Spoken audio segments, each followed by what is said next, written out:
Assalamualaikum warahmatullahi wabarakatuh.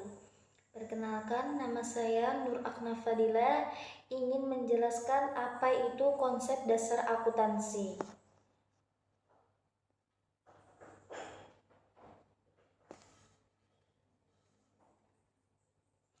Poin akuntansi ada 4, yaitu pengertian, tujuan, dan kegiatan akuntansi, pihak-pihak yang membutuhkan akuntansi, profesi akuntan dan bidang yang ditangani, peran akuntansi dalam kegiatan perusahaan. Tujuan akuntansi yaitu menyediakan informasi yang relevan dan tepat waktu untuk pengambilan keputusan bagi pemangku kepentingan. Kegiatan dalam akuntansi apa aja sih? Suatu proses yang meliputi pencatatan, penggolongan, pengeringkasan, pelaporan, dan penganalisis data keuangan. Profesi akuntansi ada 4, yaitu akuntan perusahaan, akuntan publik, akuntan pendidikan, akuntan pemerintahan. Jenis-jenis perusahaan yaitu terbagi menjadi 3, yaitu dagang, jasa, manufaktur.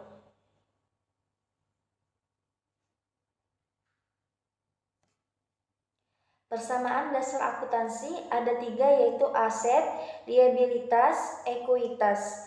Aset yaitu sumber daya yang dimiliki oleh perusahaan seperti kas dan tanah.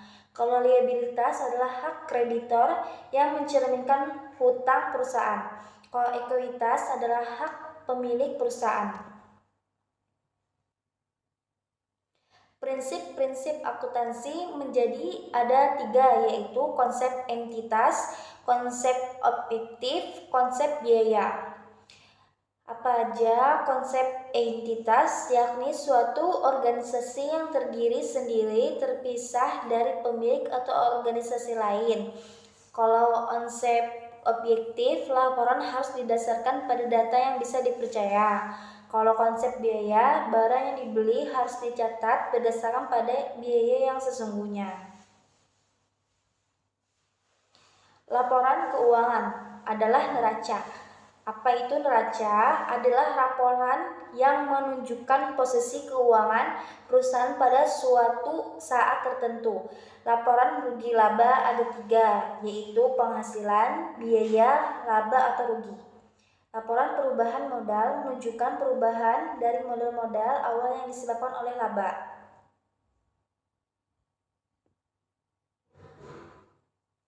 Persamaan dasar akuntansi. Setiap transaksi keuangan akan dicatat sedemikian rupa sehingga jelas pengaruhnya terhadap aktiva, hutang atau modal, penghasilan, dan biaya.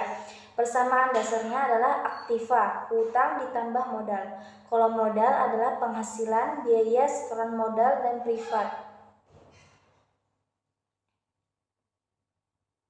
Persamaan dasar akuntansi. Harta, hutang ditambah modal. Harta adalah debit, bertambah setelah debit berkurang sebelah kredit. Kalau hutang ditambah modal adalah kredit bertambah sebelah kredit, berkurangnya sebelah debit. Akun rekening terbagi menjadi 2, yaitu akun real dan akun normal.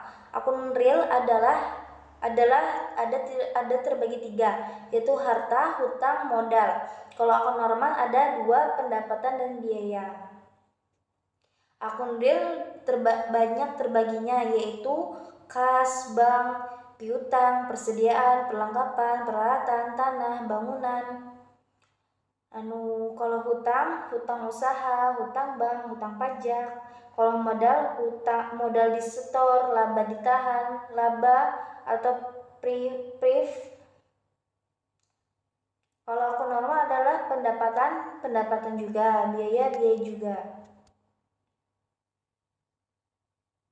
CPMK terbagi menjadi 5, yaitu akun, jurnal, buku besar, neraca saldo, laporan keuangan. Proses akuntansi ada 4, yaitu jurnal umum, buku besar, neraca saldo, laporan keuangan. Jurnal umum memasukkan transaksi dalam jurnal umum dan memasukkan dalam klarifikasi berdasarkan pengaruhnya terhadap akun-akun. Buku besar pengelompokan transaksi pada akun yang sama. Neraca saldo menyusun akun-akun ke dalam kelompok saldo, normalnya akun yaitu di bagian debit dan kredit. Laporan keuangan memisahkan komponen akun real pada laporan ke posisi keuangan pada laporan laba atau rugi.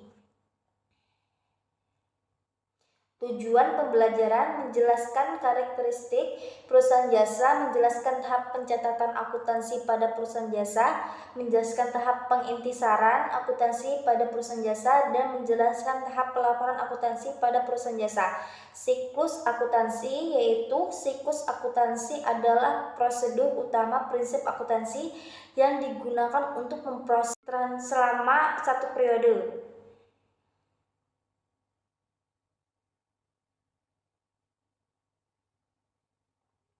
Siklus akuntansi perusahaan jasa adalah karakteristik perusahaan jasa, tahap pencatatan, tahap pengintisaran, tahap pelaporan.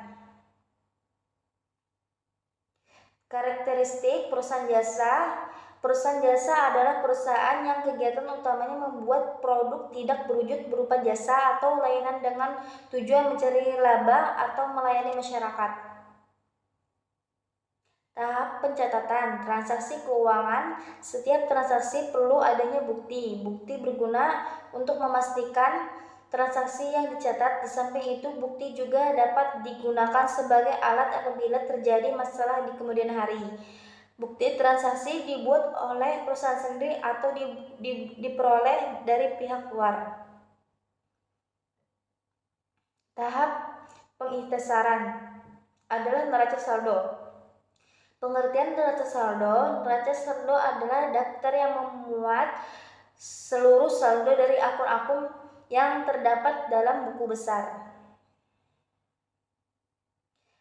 Tahap pelaporan. Pembuatan laporan keuangan, yaitu ada 4, penyusunan laporan keuangan, laporan perubahan ekuitas, neraca, laporan arus kas.